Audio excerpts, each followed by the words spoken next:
Madame, mademoiselle, monsieur, bienvenue à Metro News. Voici les principaux titres qui seront développés aujourd'hui.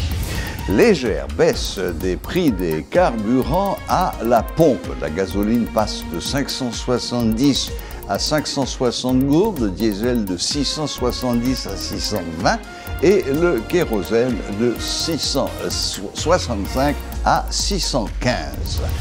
L'annonce de la baisse insignifiante des produits pétroliers est rejetée d'un revers de main par les principaux syndicats du secteur des transports. Ils estiment que cette diminution doit être proportionnelle au prix du carburant sur le marché international, conformément au décret du 9 mars 1985. Fin du sommet Union européenne, CELAC, la communauté des États d'Amérique latine et des Caraïbes à Bruxelles. L'enjeu était de rapprocher deux régions qui ne s'étaient pas rencontrées dans ce format depuis 8 ans.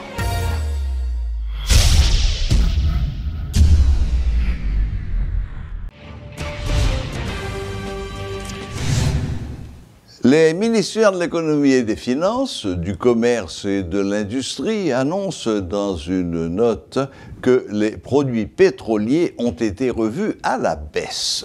La gasoline passe de 570 à 560 gourdes, le diesel de 670 à 620 et le kérosène de 665 à 615. Les nouveaux prix seront effectifs dès ce jeudi 20 juillet. Décision pourtant rejetée d'un revers de main par les principaux syndicats du secteur des transports. Ils estiment que la baisse doit être proportionnelle au prix du carburant sur le marché international, conformément au décret du 9 mars 1995. Ils envisagent de se mobiliser jusqu'à la satisfaction de cette revendication qu'ils estiment juste et conforme aux exigences de la population. Des syndicalistes du secteur des transports en commun réclament la baisse des produits pétroliers à la pompe jusqu'à 40% selon les prescrits de la loi de mars 1995 stipulant que l'ajustement des prix de l'essence se fait en fonction des prix sur le marché international. Des organisations syndicales donnent un ultimatum de 72 heures aux membres du gouvernement pour satisfaire leurs revendications. Ils menacent de passer à l'action. S'ils ne diminuent pas le prix du carburant, ils ne pourront pas l'ajuster lorsque les prix seront à nouveau augmentés sur le marché international, insistent les syndicalistes. Suivez ce reportage de Rudolf Pierre-Louis. Les syndicalistes du secteur des transports en commun ne ménagent pas leurs propos en ce qui concerne la note qui émane du ministère de l'économie et des finances fixant les nouveaux prix des produits pétroliers sur le marché local. Et puis je ne dis pas pour retirer 10% sur le gaz. C'est 40% qui ont retiré sur le gaz là, oui. 40% qui ont retiré sur le gaz là. Parce que le baril pétrole là baissé à plus de 40% sur le marché international. Affaire 10 gouttes là, c'est pour petits amis, pour ménages, pour famille, faire les pas pour la population.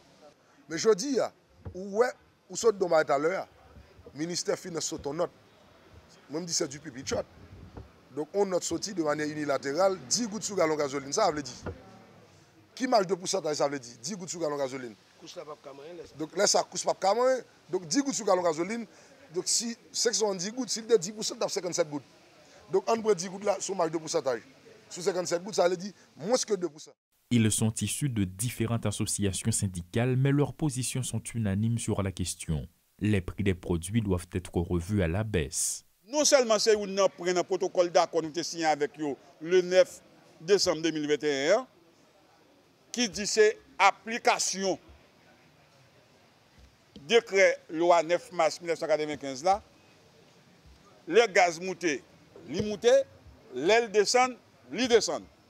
Et je vous dis, gaz la descend, dollar descend, nous, le gouvernement fait figure du, l'a gardé la population dans les yeux, l'a gardé le secteur transport dans les yeux. Nous disons non, pour que vous preniez des dispositions, pour baisser le gallon gaz là à 40% pour la population, pour maman avec papa petite, capable d'aller yon souffle. Sinon, les barils de pétrole là remonté encore, il n'y a pas de camarade, si vous pas décidé tout appliquer loi, ça veut dire que descendre le prix gaz là à 40% sur le marché local.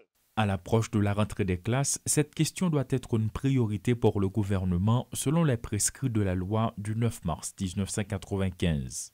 Pour subvention ciblée à bail résultat tout bon, il faut prendre des dispositions rapides pour résoudre le problème matissant qui doit durer qui a plus que 2 ans. Pour résoudre le problème canaran, pour résoudre le problème Moncabrit là, pour résoudre le problème Malpasse là. 20 juillet après le fait Ariel Henry de l'année l'espace pouvoir. Donc c'est de l'année que le secteur syndical là lui-même victime à tous les niveaux. Victime décapitalisé, kidnapping, viol, vol, tout ça fait sur route Malpasse, li fait sur route Canaran, li fait sur route Matissan. Et encore une fois, pas aucun mot dictionnaire qu'à joindre pour traduire la situation et les gens qui décident de vivre dans le pays à passer. Les syndicalistes vont droit au but dans le cadre de leurs revendications. Des mesures seront envisagées en vue de forcer les autorités étatiques à réagir. Et matin, il faut autant de messages. Le pays n'est pas capable encore. Et je dis, c'est tout le monde qui vous met main. Nous n'avons pas de choix. Voilà, nous venons au Carrefour, pas de choix. Acteurs politiques qui complices dans le pays, les arrivés pour Haïti gagner. Chaque jour nous gagnons, il faut payer à gagner aujourd'hui. Prix gaz doit descendre, pour les sécurité doit manger, et que ce subvention pétrolière, c'est obligation pour l'État faire. Et nous avons 72 heures pour ça. Et si on ne pas faire, l'ensemble du secteur syndical, le secteur transport en particulier, la population haïtienne, la société civile et toute population doit entrer dans un combat pareil pour que nous forcions le gouvernement de facto à baisser le prix gaz. Parce que l'affaire gaz concerne tout le pays, il ne pas concerner le secteur transport terrestre seulement. C'est aussi l'occasion pour eux de s'adresser au ministère du Commerce et de l'Industrie, une institution chargée de gérer la carte pétrolière. Dans pile million FMI, il aurait retiré 1,6 milliard de gouttes pour subvention ciblée. Mais nous remarquons, ministre, la plalose pour que 1,6 milliard de gouttes là, ils mangent. Il ne va pas arriver à une population. Et là, nous dit arriver à une population comment?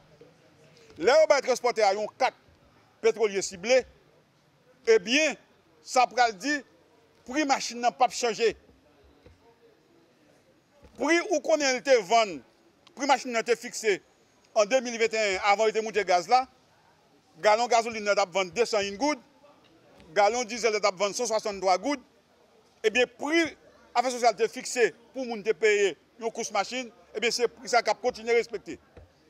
Il y a 1,6 milliard de gouttes qui ont nagé. 1,6 milliard de gouttes, ça, l'année fiscale la fin du 30 septembre. Donc, si tout le monde dans le pays à côté n'a pas de discours à comprendre pour changer l'ordre des choses, puis tu as le triste.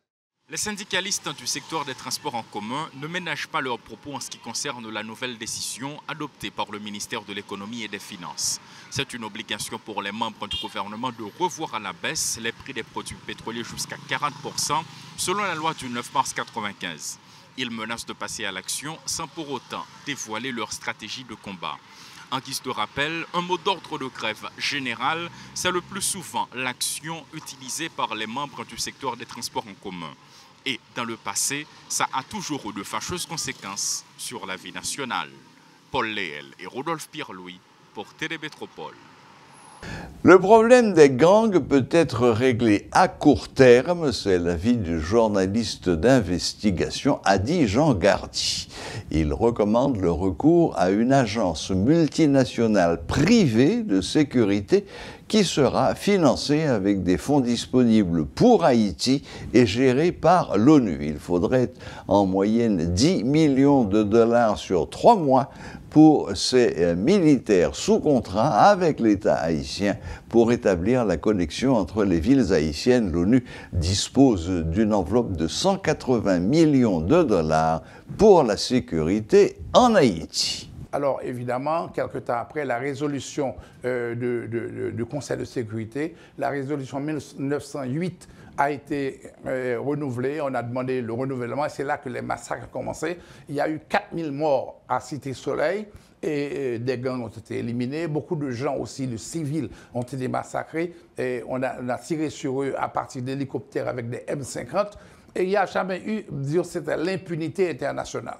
Je crois que ceci n'est pas correct. De vouloir 2 500 000 par jour, près de 14 milliards, quand vous avez, par exemple, je prends un exemple financier avec vous, quand vous avez un soldat étranger qui débarque ici, soi-disant pour rétablir la sécurité, il reçoit 1 000 $ américains par jour. Ça veut dire en 30 jours, en un mois, il a 30 000 $. Et quand vous avez 10 000 étrangers en quantité suffisante, ça va nous faire 300 millions de dollars US. Et sur le dos d'Haïti, argent qui sera récupéré au niveau des Nations Unies auprès des partenaires internationaux. Mais si vous donnez, par exemple, à un policier haïtien 500 $ US, 500 $ US par mois, je dirais même pas par jour, par mois, ce qui veut dire que tu as 10 000, parce que normalement le nombre de policiers, nous sommes 12 000 policiers, il y a un certain nombre d'entre eux qui ont profité de l'accord Biden, de près de 2 000, donc il y a 10 000. Ils sont nombreux, ils sont nombreux à quitter le pays. Bon, maintenant, si tu as 10 000 policiers disons 5 000. 500 $. Disons 5 000. Non, mais gardons le chiffre, parce que tu vas mettre aussi des militaires dedans. 500 $, ça nous fait 5 millions de dollars. 5 millions de dollars, c'est différent des 300 millions demandés par les Blancs au nom d'Haïti. Il faudrait qu'il y ait une initiative haïtienne. À mon avis, la secrétaire d'État à la sécurité publique qui a été fermée par l'actuel gouvernement depuis 2 ans doit rouvrir. Il faut rouvrir la sécurité. Maintenant, ces gens travailleraient sous contrat de 3 mois. Et ceci avec une agence multinationale de sécurité, comme l'a fait le Centrafrique et comme le fait aujourd'hui le Mali. En Centrafrique, il va y avoir un référendum constitutionnel, et ceci le 31 juillet, et le Mali va faire des élections en février 2024. Je pense que justement, ça leur permet de rétablir la sécurité dans leur pays et de permettre au pays de survivre. Et je crois que pour le moment, les Nations Unies ont un argent pour la sécurité. Et ceci depuis 2022. Et aucun gouvernement haïtien, aucun homme politique haïtien, ni opposition, ni gouvernement, n'a été demandé auprès du Conseil de sécurité des Nations Unies d'utiliser cet argent à bon escient, notamment pour avoir l'agence multinationale de sécurité. Parce que normalement, on peut le faire. Donc pas seulement le gouvernement. Donc c'est un fonds, le Fonds des Nations Unies pour la sécurité? Absolument. Il y a 180 millions qui sont là. Et maintenant, si on demande un déploiement... Et pourquoi on n'a pas utilisé? Parce que simplement, vous n'avez pas un gouvernement qui le demande. Vous avez un gouvernement qui va directement à l'ONU dire aux Blancs, venez chez moi, venez en quantité suffisante. Qu'est-ce qui va se passer? Il y a cherché comme Nations Unies, le secrétaire général vient visiter, et puis le dit, bien 50 millions là, je mettre sous lit pour envoyer mon yo. Là, vous voulez dire que son cop qu'il a pour Haïti? Il est là pour Haïti seulement, sécurité seulement. Haïti. Et là-dedans, Canada. Qu'est-ce qui injecte les pays membres? Les pays membres, plusieurs pays anti-COP pour que la sécurité soit établie. Et puis nous pas acheter de drones, nous pas acheter rien. Et puis nous, dans cette situation, ça. Voilà, parce que comme là, et Canada a 10 millions de dollars là-dedans.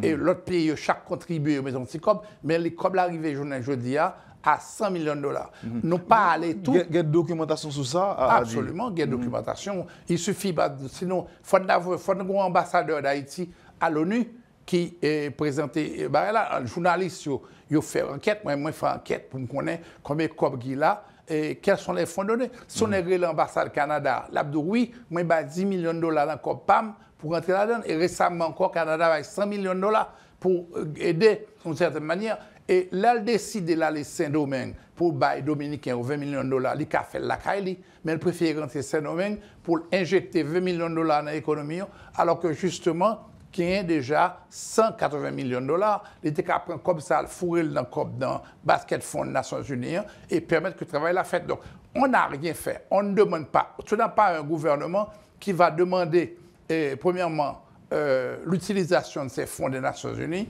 en permettant à la police d'avoir un meilleur salaire et en permettant également d'avoir des équipements, ou pas qu'acheter hélicoptère, acheter drone, ou pas capable de prendre ou demander des tanks au rabais au Canada. Et un tank pas coûté comme ça, on va avoir 12 millions, ou bien 18 tanks, parce qu'un grain de tank coûte 4 millions de dollars. Donc, qui est passé dans ce jouet là? Donc, ce qui se passe, c'est que nous ne sommes pas tous des analphabètes. L'Union européenne a annoncé ce lundi l'attribution de 10 millions d'euros à Haïti pour faire face à la crise humanitaire résultant de la violence généralisée, de l'effondrement économique et d'une épidémie de choléra. L'annonce a été faite à l'ouverture à Bruxelles d'un sommet entre l'UE et la communauté des États d'Amérique latine et des Caraïbes, auquel participe le Premier ministre haïtien Ariel Henry. La faim, la violence généralisée, les épidémies, les catastrophes, quand on s'interroge sur les souffrances que peut endurer un être humain, il faut se rappeler que la population haïtienne endure tout cela et bien plus encore. L'Union européenne ne l'oublie pas, a déclaré le commissaire européen à la question, Janez Lenarčič, dans un communiqué relayé sur la presse européenne. Cette enveloppe porte à 18,5 millions d'euros le montant total de l'aide allouée cette année à Port-au-Prince.